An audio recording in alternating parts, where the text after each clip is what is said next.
Estamos na entrevista do Jornal do Engenheiro e viemos aqui na Câmara Municipal de São Paulo conversar com o vereador Nabil Bonduki. O tema, o plano diretor mais debatido da história recente. Foi aprovado aí no mês passado o plano diretor da capital paulistana, que vai determinar as diretrizes urbanísticas desta grande cidade aí pelos próximos 16 anos. Agora o projeto de lei já está para ser sancionado. Nabil Bonduki, é um prazer recebê-lo aqui.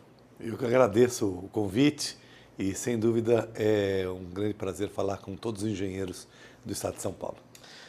Nabil, após 9 meses de debate, o plano diretor de São Paulo é aprovado.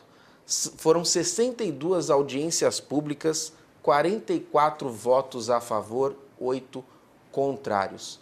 Qual a importância deste plano para a capital?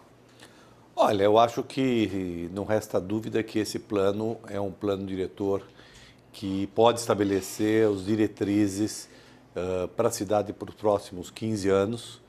E isso é muito importante, porque São Paulo nunca foi uma cidade efetivamente planejada, nunca foi uma cidade que levou em conta todas as dimensões necessárias para o desenvolvimento urbano, como a questão ambiental, a questão cultural, a questão social. E o plano diretor ele estabelece, então, um rumo para a cidade, mas também considera a necessidade de proteger aquelas situações que são mais frágeis perante o desenvolvimento imobiliário e econômico da cidade. E, Nabil, falar desse plano diretor é falar do debate que ocorreu em torno dele. Na sua opinião, por que foi um projeto tão debatido? Olha, em primeiro lugar, qualquer plano diretor precisa ser muito debatido. O Estatuto da Cidade estabelece que ele deve ser elaborado de maneira participativa e o plano diretor não é um projeto de uma gestão, de um vereador, de um partido, é um projeto da cidade, é um projeto que traça as diretrizes para a cidade para essa e as próximas 3 administrações municipais. Então, isso significa que esse projeto precisa ser um projeto que seja incorporado por todos os partidos, que seja incorporado pela sociedade. Então, não deve ser um projeto simplesmente feito em gabinete, é um projeto que tem que refletir o que a cidade quer.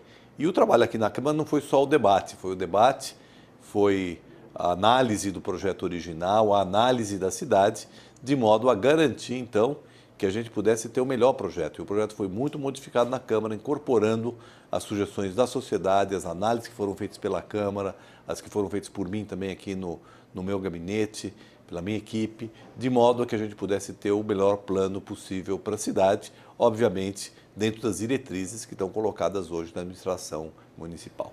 Nabil, você já é um parlamentar experiente no seu primeiro mandato.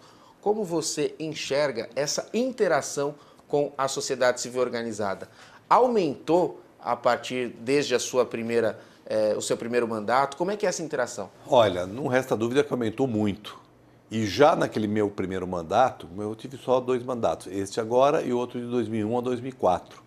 Já aquele de 2001 a 2004, nós tivemos um nível de participação da sociedade que nunca havia havido anteriormente.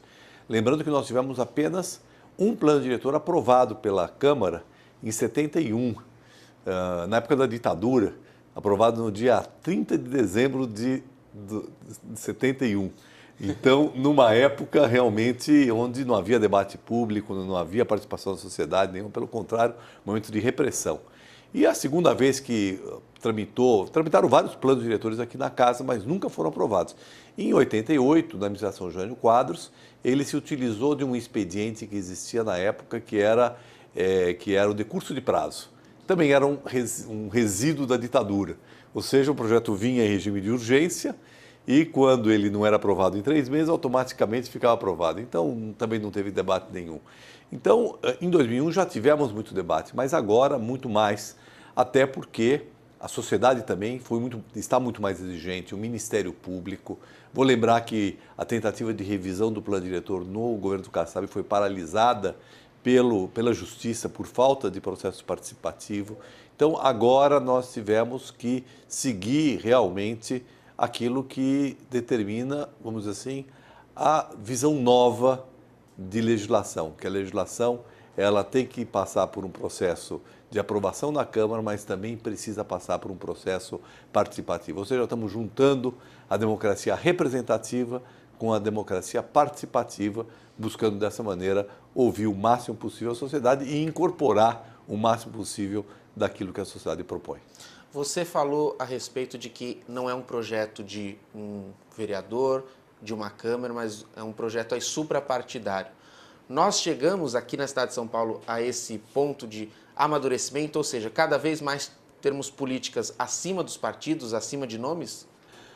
Olha, é uma meta a se buscar em torno de projetos importantes. Eu não acho que todo projeto necessariamente precisa ter consenso na casa. Agora, plano diretor é um projeto importante, porque, veja, para ter se não um consenso, ter uma grande maioria, ter uma grande adesão da sociedade e dos partidos. Por quê? Porque ele vai ser implementado, provavelmente, por mais do que um partido.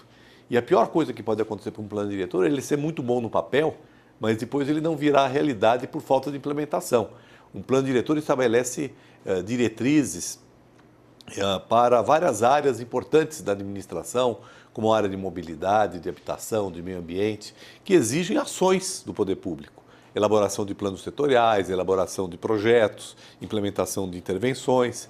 Então, para além daquilo que significa instrumentos de regulação do uso do solo, que esses já são, já valem a partir do plano diretor, para ele poder trazer os resultados que se espera, é necessário que haja ação do poder público e que essa ação seja coordenada na linha do plano diretor. E para isso é muito importante que haja uma ampla adesão da sociedade, inclusive para cobrar do poder público, cobrar dos vereadores, cobrar dos secretários a implementação do projeto, que eu acredito que hoje, agora que nós estamos já sancionando o plano diretor, o prefeito já está, portanto, transformando o plano diretor em lei, nós temos aí um novo desafio, que é fazer com que aquilo que está na lei, de fato, vire para a cidade, vire diretrizes aplicadas na cidade. O Jornal do Engenheiro hoje está sendo recebido na Câmara Municipal de São Paulo pelo vereador Nabil Bonduki, que foi o relator do plano diretor da cidade de São Paulo. Nós voltamos no próximo bloco jogando uma lupa a respeito das áreas importantes deste plano. A gente volta daqui a pouquinho.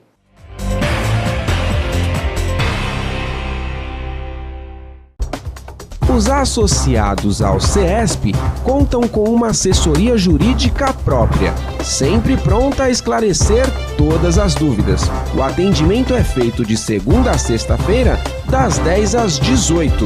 Entre em contato e saiba mais.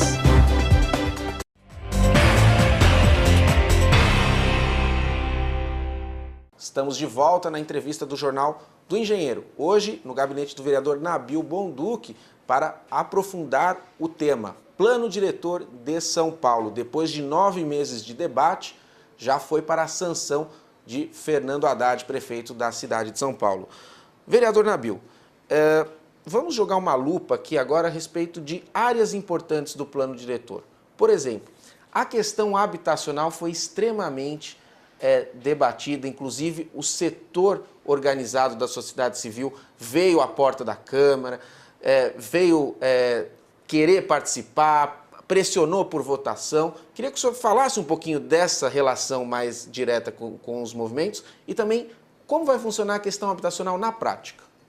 Bom, eu acho que é uma das questões mais importantes do plano diretor, Agora, a gente não pode pensar a questão da habitação isolada de uma estratégia da cidade. Então, a estratégia da cidade é evitar que a cidade cresça mais horizontalmente, por isso que criamos a zona rural, recriamos a zona rural no sul do município, e que possa ser mais adensada, próximo ao transporte coletivo. Então, uma das questões importantes de habitação, vamos dizer assim, de habitação de uma maneira geral, não só de habitação social, é de ela estar mais próxima do transporte coletivo para que as pessoas possam ser estimuladas a utilizá-lo. E para isso, então, é muito importante a criação de ZEIs, de Zonas Especiais de Interesse Social, bem localizadas na cidade. Então, um dos instrumentos importantes que nós temos no plano diretor relacionado com a habitação são as ZEIs.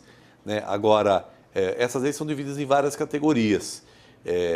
As ZEIs voltadas à urbanização de favelas, que as favelas precisam ser urbanizadas, precisam ser regularizadas do ponto de vista fundiário. as EIs 2, que são de vazios urbanos, grandes vazios urbanos que precisam ser ocupados com habitação, e as EIs 3 e as EIs 5 são duas categorias de ZEIs que estão muito bem localizadas na cidade, próximo ao eixo de transporte coletivo, próximo às áreas centrais, em áreas que, portanto, ficam reservadas para habitação de interesse social. As EIs 3 para a faixa de até 3 salários mínimos, prioritariamente, as EIs 5 para a faixa intermediária entre 3 e 10 salários mínimos. Dessa maneira, nós poderemos ter uma habitação melhor localizada e mais próxima do trabalho, que é uma outra diretriz importante do plano diretor. Hoje nós temos uma concentração do emprego no centro expandido e a habitação sendo expulsa para a periferia. Então nós temos que trazer essa habitação mais próxima do centro para poder, inclusive, aproximar a moradia do emprego. Assim como também precisamos levar a urbanização, o emprego, a infraestrutura, a qualidade urbana para a periferia. Talvez esse seja um objetivo central do plano diretor, reduzir as desigualdades na cidade. E para reduzir as desigualdades é importante que tenhamos habitação mais próxima do centro e emprego, qualificação urbanística na periferia. Quem sabe a gente possa ter uma cidade menos desigual no futuro. E esse é o objetivo do plano diretor. Outro tema que é extremamente focado aí na mídia e que a sociedade civil também está debatendo é a mobilidade urbana. Sobre qual aspecto aí o plano diretor analisou e traçou as diretrizes para ela? Bom, em primeiro lugar, o plano diretor considera o sistema estrutural de mobilidade, principalmente de transporte coletivo, como a espinha dorsal da cidade. Ou seja, é exatamente próximo à estação do metrô, à estação de trem, ao corredor de ônibus, que deve haver o adensamento. Então nós estamos rompendo com um padrão histórico, que era um padrão que o adensamento era meio disperso na cidade. Agora, a ideia é que esse adensamento esteja próximo do sistema de transporte coletivo, onde poderá se construir com coeficiente 4, onde, portanto, nós vamos ter atividades, não só habitação, como outras atividades não residenciais, próximo ao sistema de transporte. Isso vai facilitar muito a utilização desse sistema. Agora, é claro que o plano diretor também parte do pressuposto, porque senão a gente inviabilizaria a cidade, de que nós vamos ter uma grande expansão desse sistema. Então, estão previstos 340 quilômetros de corredores de ônibus estruturados à esquerda, que não é a faixa. A faixa é uma medida ainda paliativa, é um corredor à esquerda, com uma qualificação urbanística importante e também incorpora ao plano diretor todo o plano de expansão do metrô, que precisa ser realizado. Como eu disse, é muito importante, e isso vale para a habitação, como vale para a mobilidade, que o poder público seja capaz de pôr em prática, ou seja, fazer os corredores de ônibus, estender o metrô, produzir habitação de interesse social para a faixa até 3 salários mínimos. É fundamental a presença do poder público. Então, eu acho que esse é um tema fundamental, sobretudo nessa articulação entre mobilidade e uso do solo. Agora, lembrando também que o plano diretor não esqueceu de outros modais fundamentais, principalmente os modais não motorizados. A ciclovia, a bicicleta é considerado importante, as calçadas, o trânsito a pé, que são complementares ao transporte coletivo. Então, a ideia é que nós possamos ter aí o sistema coletivo, o transporte coletivo e os sistemas de não motorizados como prioritários na cidade. E por isso que o Fundo Municipal de Desenvolvimento Urbano, que é um fundo criado com recursos da outorga onerosa, do solo criado, 30% dele tem que ser destinado ao transporte coletivo e aos modos não motorizados. Dessa maneira, nós temos não só uma prioridade, como também recursos para viabilizar a prioridade necessária a esse sistema. Perfeito.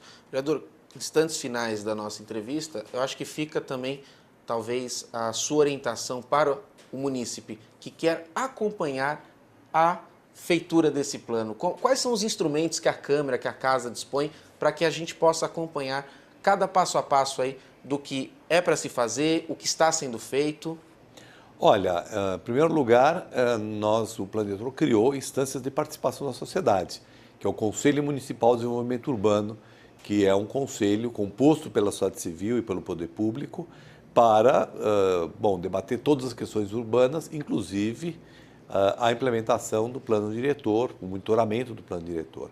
A Câmara Municipal, através da Comissão de Política Urbana e de outras comissões, também tem um papel importante nesse monitoramento, né? Nós vamos estar, ao longo dos próximos anos, com certeza, acompanhando o processo de implementação, cobrando que as ações propostas sejam colocadas em prática, inclusive, muitas delas deverão vir à Câmara, como a Lei de Desocupação do Solo, né, como os planos que devem ser feitos, planos setoriais, né?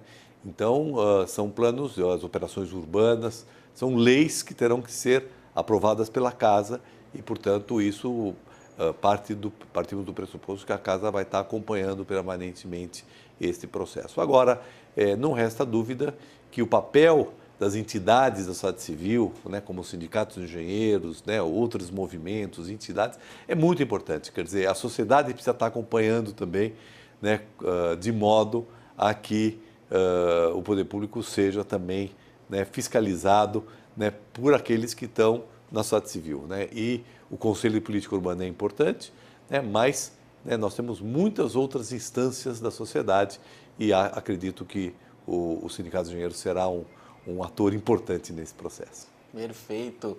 E, vereador, quero muito agradecer pela recepção aqui na casa, no seu gabinete, e deixar a câmera aberta para suas considerações finais.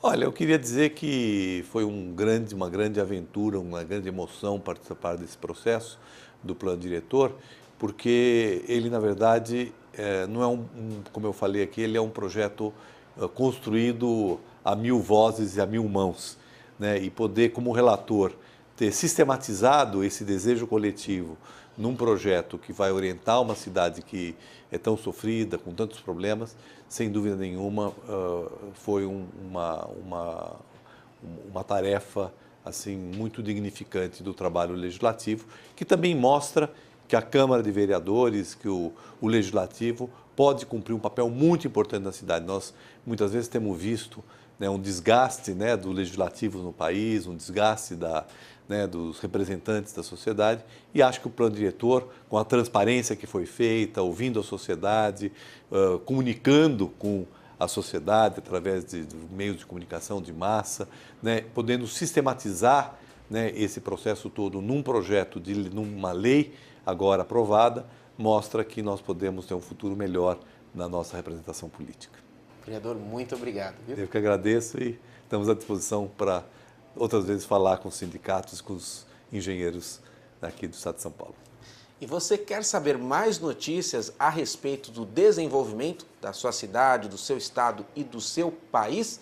Nós, do Sindicato dos Engenheiros do Estado de São Paulo, fazemos esse link para você, tanto no âmbito escrito, quanto no áudio, quanto no televisivo. Todas essas notícias se encontram no nosso site, cesp.org.br. Esta edição do Jornal do Engenheiro não termina aqui. Fique conosco.